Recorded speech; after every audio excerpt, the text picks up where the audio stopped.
សួស្តីមួយសិក្សានិស្សិតទាំងអស់គ្នាជាពិសេសមួយដែលសិក្សានៅបឋមសិក្សាកំពុងតែសិក្សាផ្នែកគណិតវិទ្យាថ្នាក់ទី5ដូច្នេះនៅក្នុងថ្ងៃនេះលោកគ្រូមានចំណោទមួយសម្រាប់ធ្វើជាដំណោះស្រាយសម្រាប់មួយទាក់ទងទៅជាមួយនឹងការគណនាចំនួនមធ្យមដោយយើងបានដោះស្រាយនៅចំណោទទី1បាទចំណោទលេខ1និយាយអំពីមធ្យមការរកចំនួនមធ្យមអញ្ចឹងដើម្បីដោះស្រាយនៅលំហាត់នេះទី1គឺយើងត្រូវធ្វើការស្វែងយល់អំពីប្រធានបទរបស់យើងសិនថាតើប្រធានបទរបស់យើងនឹងគេនិយាយពីអ្វីខ្លះហើយបន្ទាប់មកយើងពិនិត្យមើលសំណួរថាតើសំណួរគេសួរអំពីអីអញ្ចឹងយើងមកអាននៅសំណួរនៅអត្ថបទទាំងមូលប្រធានបទរបស់យើងទាំងមូលតែម្ដងហើយនឹងសំណួរតែគេសួរអីចំពោះចម្លើយក្នុងការគណនារបៀបធ្វើហ្នឹងគឺយើងអានប្រធានបទរបស់យើងឲ្យយល់សិនហើយយើងអាចទៅគណនាហើយអ្វីដែលយើងពិសេសនោះគឺតើគេសួររកអីចម្លើយរបស់យើងគឺឆ្លើយនៅសំណួរដែលគេបានសួរដូច្នេះកុំឲ្យខាតពេលវេលាយើងទៅអានប្រធានបទរបស់យើងសិនប្រធានបទរបស់យើងគឺនៅក្នុងចំណោទលេខ1នៃទំព័រទី4នៃគណិតវិទ្យាថ្នាក់ទី5ដែលមានអត្ថបទដូចតទៅប្រជាពលរដ្ឋនៅក្នុងឃុំមួយមានចំនួនកើនឡើងតាមឆ្នាំជាបន្តបន្ទាប់ដោយខាងក្រោមឆ្នាំទី1កើន95នាក់ហើយឆ្នាំទី2កើន80នាក់ឆ្នាំទី3កើន74នាក់សំណួរសួរថាតើនៅក្នុងមួយឆ្នាំប្រជាពលរដ្ឋនៅក្នុងឃុំនោះកើនជាមធ្យមប៉ុន្មាននាក់អញ្ចឹងទេយើងនឹងទៅតាមដានជាមួយនឹងការធ្វើរបៀបធ្វើទាំងអស់គ្នាជាមួយនឹងខ្ញុំទាំងអស់គ្នាតាមដានទាំងអស់គ្នាអរគុណអញ្ចឹងមួយទាំងអស់គ្នាមកតាមដានជាមួយនឹងវីដេអូនេះទាំងអស់គ្នាតាក់ទងជាមួយនឹងការគណនាមធ្យមនៃមួយចំនួនអញ្ចឹងណាថាតើគេត្រូវធ្វើអីខ្លះដូច្នេះអ្វីដែលគេសួរគឺរកចំនួនមធ្យមនៃឆ្នាំនីមួយៗដែលប្រជាពលរដ្ឋនៅក្នុងឃុំហ្នឹងគាត់បានកើនតើជាមធ្យមហ្នឹងប្រមាណអញ្ចឹងសំណួររបស់យើងគឺសួររកតម្លៃចំនួនមធ្យមអញ្ចឹងយើងនៅពេលដែលយើងរកគឺយើងរកចំនួនមធ្យមណារកចំនួនមធ្យម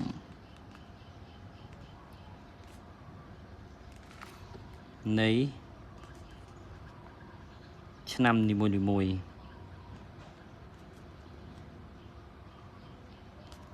នៃឆ្នាំនីមួយៗរកចំនួនមធ្យមបានន័យថារកចំនួនមនុស្សដែលជាមធ្យមគិតជាមធ្យមក្នុងមួយឆ្នាំតើកើនឡើងបានប្រមាណដូច្នេះយើងបាន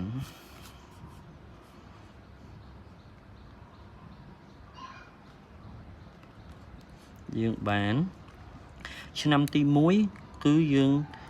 បានចំនួនមនុស្ស95នាក់កើនបាទហើយឆ្នាំទី2គឺបាន80នាក់ឆ្នាំទី3គឺបាន74នាក់បាទតាមរូបមន្តរបស់យើងដើម្បីគណនាចំនួនមធ្យមនិពន្ធហ្នឹងគឺយើងត្រូវការយកចំនួនបាទចំនួននៃឆ្នាំនីមួយៗហ្នឹងបូកបញ្ចូលគ្នាហើយធ្វើការចែកជាមួយនឹងតួបូកទាំងអស់ណាចែកនឹងតួបូកទាំងអស់គឺបានន័យថាយកផលបូកនៃចំនួនឆ្នាំនីមួយៗទាំងអស់ចែកនឹងផលបូកចែកនឹងតួបូកបាទតួបូកនឹងប្រមាណតួគឺយើងចែកនឹងប៉ុណ្ណឹងហើយនៅពេលដែលយើងសរសេរគឺយើងសរសេរមានទម្រង់បែបនេះណាទម្រង់បែបនេះនោះយើងនឹងបានចំនួនជាមធ្យមក្នុងមួយឆ្នាំហើយដូច្នេះយើងមើលហើយណាគឺសរសេរបែបហ្នឹងហើយយើងមើលតួបូកមានប្រមាណ1 2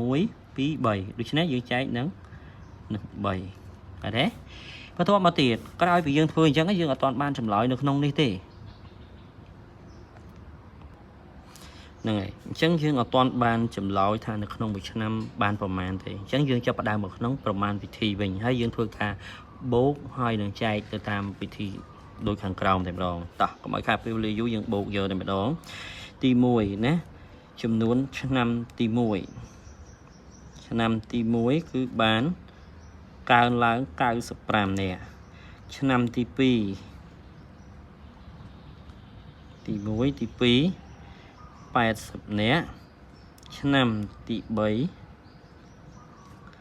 74 nè chẳng dương bột mà chứ nè 5 bột nâng 0 bột nâng 4 phải chia 5 9 9 bột nâng 8 17 17 bột nâng 7 17 7 tới chia 24 chứ được không 3 năm nâng cứ bây giờ bộ rót nâng cao lớn đó 249 nè con tay cái xua rớt chùm nôn mà xung ta tao chùm nôn mà xung nâng dạng mạch khá chân chân gió một chai những vào dân cứ chai nâng bay và to tiền hay xua thật bay nâng ban mau vì nè bay nâng cứ chia chùm nôn tua bộ bạn đây thay chùm nôn năm tiền bay năm tại cao làng chân kia rồi chùm nôn mà xung cứ thở gió chai chùm mũi nâng chùm nôn năm để cao nâng hào chân dân cho bà đàm chai tại mà đón mà phay buồn chạy ở bay bàn mán cứ bán 5 7 7 bay đó mà phay buồn xong phay 4 sao sầu ok thầm lẹ 9 bán 7 7 bay đó buồn xong 4 sầu đấy đôi chân này cứ bán 87 nè nè 87 nè nó pe chloi dương chloi thả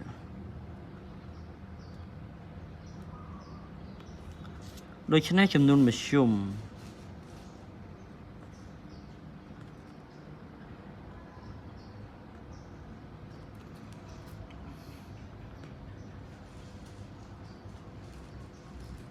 chấm nôn mà xùm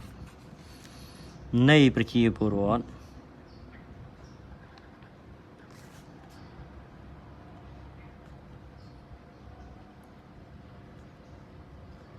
trơn nông mùi năm cứ 87 nè ní cứ chia chấm chấm lòi bà ní cứ chia chấm lòi chẳng mà xung chấm nôn mà xung này bị chia vừa rồi đại ca nông mà năm nó cứ miên chấm nôn 87 nè xung ở cuốn bà đăng bà kết ha video này miền xã đạo bài giáo xôm chui chay chậm lé nơi video này hai complete chui like chui share nâng ở follow from the subscribe nơi channel có đôi chỉ page